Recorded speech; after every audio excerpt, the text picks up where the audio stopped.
Hello guys, so welcome back. In today's video, mag-unbox po tayo ng second Atome card natin. Pero actually hindi ito nakapangalan sa akin, it's a member of the family. And guys, dun sa mga bago po na nag-aspire na magkaroon ng credit card, si Atome po is not a credit card, is a buy now and pay later. Pero it acts like a credit card kasi ginagamit niyo po siyang pang-purchase without any cash, so gagamitin nyo lang yung card. So parang nangungutang rin kayo like yung credit card po. And aside from buy now and pay later, meron nagpapautang din po siya ng pera like katulad po ni credit card. Pwede rin po kayo mag-loan. So dun nga pala sa sa mga bago na gusto mag-build ng credit card history, pwede niyo pong i-consider tong si Atome card and build yung history niyo po. So kung maganda kayo magbayad, nag-i-increase po yung credit limit niya. So up to 200,000 actually yung binibigay niya. And may mga installment option rin po siya kapag matagal na kayong gumagamit nito or kahit bago pa lang po kayo. Kasi yung in-expand na rin po niya yung services niya. Meron na rin po siyang savings, meron siyang pa-loan, aside from sa buy now and pay later. Yeah.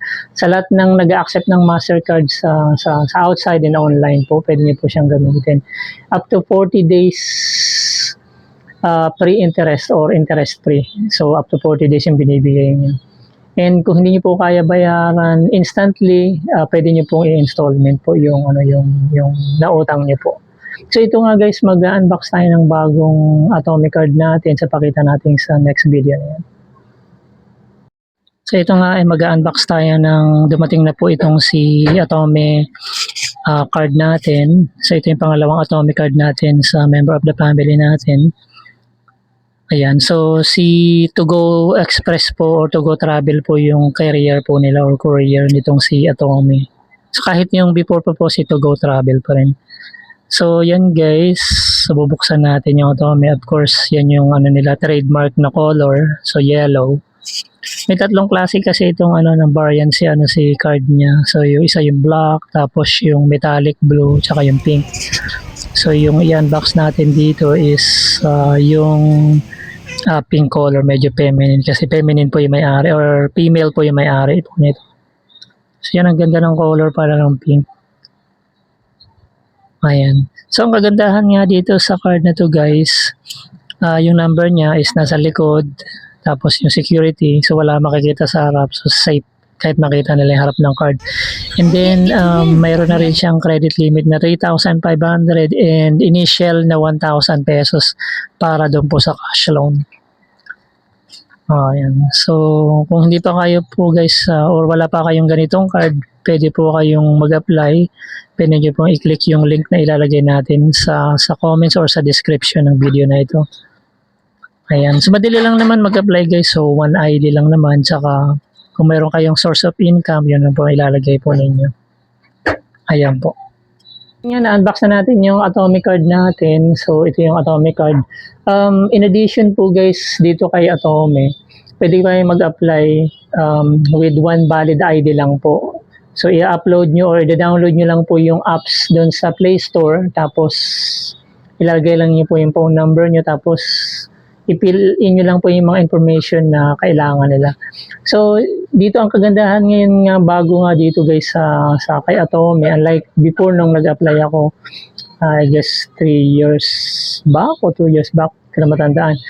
So, nag-umpisa lang ako sa I guess 2,500 na credit limit, tapos wala pang pa-loan nun. Pero ang kagandahan ngayon guys sa mga bagong applicant, pwede na po kayong mag-apply kahit hindi kayo officially employed, basta may one valid ID kayo and meron kayong source of income. So, i-declare nyo pa rin po yung anong source of income nyo. May maliit kayong business, lalagay nyo po dun. And tips nga dun sa mga mag-a-apply, pwede na rin po kayong mag-invite kahit hindi pa po kayo naka-registered or hindi pa po kayo officially na-approve dito. Pwede na rin po kayong mag-invite guys aside para mas mabilis yung yung approval niyo. Ito kasing na to, sa link ko ginamit ko. And isa nga pala sa kagandahan ngayon sa mga bagong aplikante nitong Atome card is aside from malaki na yung credit limit na ibinibigay nila. Katulad nito, first time 3,500 kaagad yung credit limit. And in addition po, may kasama na po siyang approved loan. Pwede na po kayong mag-loan agad-agad ng cash loan.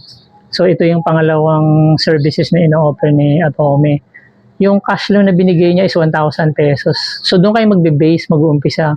So pag hiniram niyo 1,000 pesos ay nabayaran niyo in time, mag-i-increase po na mag-i-increase po yan. Tuloy-tuloy po yung ano niya, yung increase, basta maganda po kayo magbayad. Pero pag nag-failed, once mag-failed kayo na kahit isang beses lang, i-freeze po niya yung account ninyo.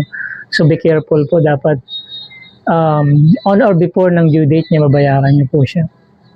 And then yung credit limit nyo rin po dun sa pagpa-purchase nyo, nag-i-increase din po yun.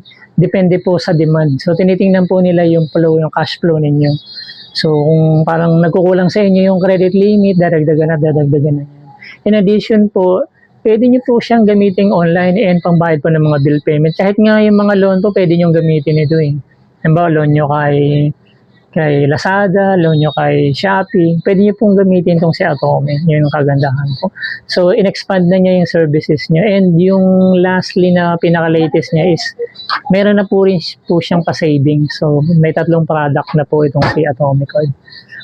So yun nga guys, kung gusto nyo pong mag-avail rin po ng ganitong card, ilalagay po natin yung link natin dyan sa baba. And kung hindi pa kayo nakasubscribe sa channel natin, don't forget po, dyan lang po sa baba yung button and click yung bell notification para ma-notify kayo sa mga video na ina-upload natin. And thanks so much for watching guys and hope to see you next time.